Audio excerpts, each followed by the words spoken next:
वहाब रियाज ने वाज़ेह किया है कि एक बंदा 7 बंदों पर कैसे भारी हो सकता है। तमाम मामलात मुशावरत से तय पाते थे। इस पर हम बात करते हैं डॉन न्यूज़ के रिपोर्टर गुलाम मुर्तज़ा से। गुलाम मुर्तज़ा, मज़ीद क्या अहम हक़ाइक़ सामने लाए हैं वहाब रियाज?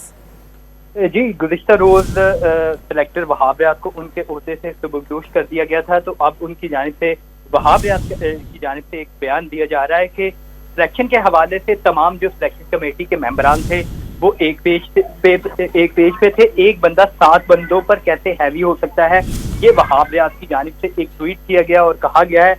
और तमाम जो मामला थे वो सिलेक्टर्स मुशावरत से तय करते थे। 4 सिलेक्टर्स इसमें पाकिस्तान खेले हुए टेस्ट क्रिकेटर थे, जबकि सिलेक्शन कमेटी में 3 मेंबरान जिसमें डाटा एनालिस्ट और कोचेस और कप्तान भी शामिल थे। तो उनकी जानिब से कहा गया कि ऐसे प्लेयर्स को बिल्कुल सपोर्ट नहीं किया गया कि जो आउट ऑफ द वे उनको सपोर्ट नहीं किया गया।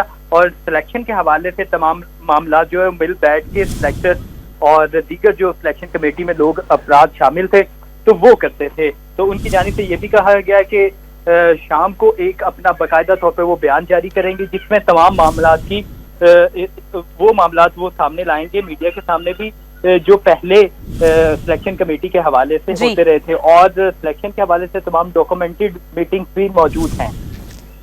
जी, बहुत शुक्रिया गुलाम मुर्तज़ा, आपने हमें अपडेट किया।